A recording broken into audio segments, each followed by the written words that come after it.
GBA ವ್ಯಾಪ್ತಿಯಲ್ಲಿ ಗುಂಡಿ ಮುಚ್ಚೋದಕ್ಕೆ ಬಹುಶಃ ಬಂಗಾರದ ಪಾಕವನ್ನೇ ಬಳಸ್ತಾ ಇರಬೇಕು ಅಂತ ಕಾಣಿಸುತ್ತೆ. ಕರಗಿಸಿದ ಬಂಗಾರವನ್ನು ಏನಾದರೂ ಬೆಂಗಳೂರಿನ ಗುಂಡಿ ಮುಚ್ಚಕ್ಕೆ ಬಳಸಿದರೆ ಇಷ್ಟೊಂದು ಖರ್ಚಾಗುತ್ತೆ ಅಂತ.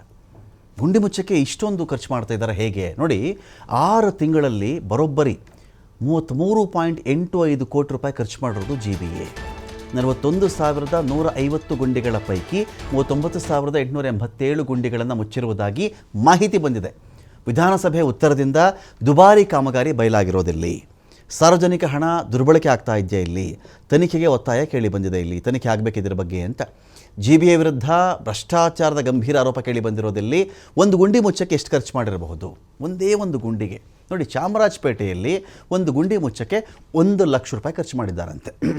1 ಲಕ್ಷ ರೂಪಾಯಿ. ಏನು ಮರಳಾಕಿದ್ದಾರಾ, ಜಲ್ಲಿನ, ಸಿಮೆಂಟಾ, ಇಲ್ಲ ಬೆಳ್ಳಿ ಗಟ್ಟಿ, ಬಂಗಾರದ ಗಟ್ಟಿಯನ್ನು ಕರಗಿಸಿ ಸ್ವಲ್ಪ ವಜ್ರ ವೈಢೂರ್ಯಗಳಿಂದ ಅದನ್ನೆಲ್ಲವನ್ನು ತುಂಬಿ ಆ ಗುಂಡಿಗಳನ್ನು ಅಲಂಕರಿಸಿ ಏನಾದರೂ ಮಾಡಿದ್ದಾರಾ? ಇದಕ್ಕೆ ವಜ್ರ ವೈಢೂರ್ಯ, ನವರತ್ನಗಳು ಇಲ್ವಲ್ಲ. ಒಂದು ಗುಂಡಿಗೆ 1 ಲಕ್ಷ ಅಂತ ನೋಡ್ರಿ. ಒಂದು ಗುಂಡಿಗೆ 1 ಲಕ್ಷ. ಇನ್ನೇನಕ್ಕೆ ಬೇಕು ಹೇಳಿ? ಇದೇ ಒಬ್ಬ ಮನುಷ್ಯ 1 ಲಕ್ಷ ರೂಪಾಯಿ ಸಂಪಾದನೆ ಮಾಡಬೇಕು ಅಂದರೆ ಎಷ್ಟು ಕೆಲಸ ಮಾಡಬೇಕು, ಅವನು ಎಷ್ಟು ತಿಂಗಳು ಕೆಲಸ ಮಾಡಬೇಕು? ಏನಿಲ್ಲ, ಒಂದು ಟೆಂಡರ್ ತೊಗೊಂಬಿಡಿ. ಈ ಥರದ್ದು ಒಂದು ಟೆಂಡರ್ ತೊಗೊಂಡ್ರೆ 3-4 ಜನ ಅಡ್ಜಸ್ಟ್ ಮಾಡ್ಕೊಂಡು ಬಿಟ್ರೆ ಅವರಿಗೆಲ್ಲ ಒಂದು 20% 10% ಎಲ್ಲ ಲೆಕ್ಕ ಇರುತ್ತಲ್ಲ, ಅಡ್ಜಸ್ಟ್ ಮಾಡ್ಕೊಂಡು ಬಿಟ್ರೆ ಸಾಕು. ಒಂದು 40,000 50,000 ಬರುತ್ತೆ. ಯಾವುದೋ ಜಲ್ಲಿ, ಯಾವುದೋ ಒಂದಷ್ಟು ಸಿಮೆಂಟಷ್ಟು ಕಲಸಿ ಸುರೀರಿ ಹೋಗಿ ಇನ್ನೊಂದ್ಸಲಿ ಗುಂಡಿ ಬೀಳುತ್ತೆ. ಮಳೆ ಬರೋಷ್ಟು ಇನ್ನೊಂದು ಜೋರಾಗಿ ಇನ್ನೂ ಗುಂಡಿ ಬೀಳುತ್ತಲ್ಲ, ಮತ್ತೆ ಅದೇ ಟೆಂಡರೇ, ಮತ್ತೆ ಅದೇ ಗುಂಡಿನೇ. ಬ್ಲ್ಯಾಕ್ ಲಿಸ್ಟ್ಗೆ ಹಾಕಲ್ಲ, ಕ್ರಮ ಇಲ್ಲ.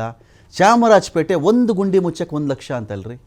ಶಿವಾಜಿನಗರ 60,000 ವೆಚ್ಚ, ವಿಜಯನಗರದಲ್ಲಿ 47,000, 47,000, ಗೋವಿಂದರಾಜನಗರ 49,000, ಗಾಂಧಿನಗರ 31,000. ಕೆಲವು ಕಡೆ ಗುಂಡಿ ಮುಚ್ಚೋದಕ್ಕೆ 5,000ಕ್ಕಿಂತ ಕಡಿಮೆ ವೆಚ್ಚ ಆಗಿದೆ. ಹೇಗೆದು ಗುಂಡಿಗಳು? ಕೆಲವು ಕಡೆ ಸಿಮೆಂಟಲ್ಲಿ ಮುಚ್ಚೋದು, ಕೆಲವು ಕಡೆ ಜಲ್ಲಿ ಹಾಕ್ತಾರೆ, ಕೆಲವು ಕಡೆ ವಜ್ರ ವೈಢೂರ್ಯ, ಬೆಳ್ಳಿ ಬಂಗಾರದ ಗಟ್ಟಿಗಳು, ಈ ಥರದ್ದೇನಾದ್ರು ಇದೆಯಾ? ಅದು ಹೇಗ್ರಿ? ಒಂದು ಕಡೆ 5,000 ಆದರೆ ಒಂದು ಕಡೆ 60,000, ಒಂದು ಕಡೆ 1 ಲಕ್ಷ. ಹೀಗೆಲ್ಲ ಕಡೆ ಅದೇ ತಾನೇ ಬಳಸ್ತಿರೋದು. ಏನು ಇಷ್ಟು ಏರಿಯಾಗಳು ಹೆಚ್ಚು ಕಡೆ ಎಲ್ಲ ಬೆಂಗಳೂರಲ್ಲೇ ಇರೋದಲ್ಲ. ಗಾಂಧಿನಗರ, ಗೋವಿಂದರಾಜನಗರ, ವಿಜಯನಗರ, ಶಿವಾಜಿನಗರ, ಚಾಮರಾಜಪೇಟೆ ಎಲ್ಲ ಬೆಂಗಳೂರಲ್ಲೇ ತಾನೇ ಇರೋದು. ಏನೋ ಬೇರೆ ಬೇರೆ ದೇಶಗಳಿಂದ ತರಿಸ್ತಾ ಇದ್ದೀವಪ್ಪ, ತುಂಬ ದೂರಕ್ಕೆ ಟ್ರಾವೆಲ್ ಆಗ್ತಿದೆ ಅಂದರೆ ಅದು ಬೇರೆ ಕತೆ.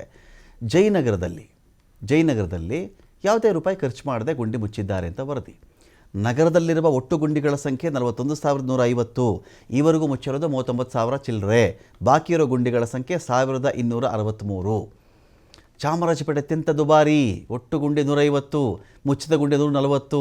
ಖರ್ಚಾದ ಹಣ 1,40,40,000.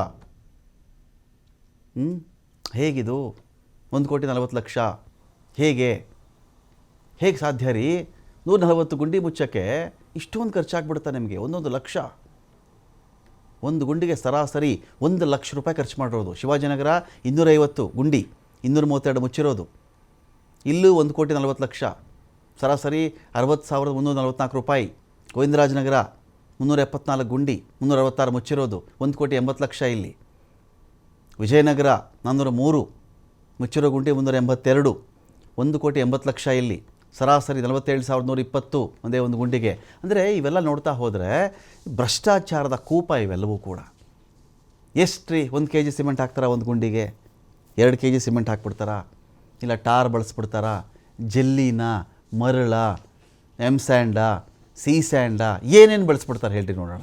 ಎಲ್ಲ ಸೇರಿ ನಿಮಗೆ ಒಂದೇ ಒಂದಿಷ್ಟು ಅಗಲದ ಗುಂಡಿಗೆ ಇಷ್ಟು ಬಳಸ್ತಾ ಇದ್ದಾರೆ ಅಂತ ಹೇಳಿದ್ರೆ ಇದಕ್ಕಿಂತ ಆದಾಯದ ಇನ್ನೊಂದು ಬಿಸ್ನೆಸ್ ಇರಲಾರದು ಬೆಂಗಳೂರಲ್ಲಿ ಅಂತ.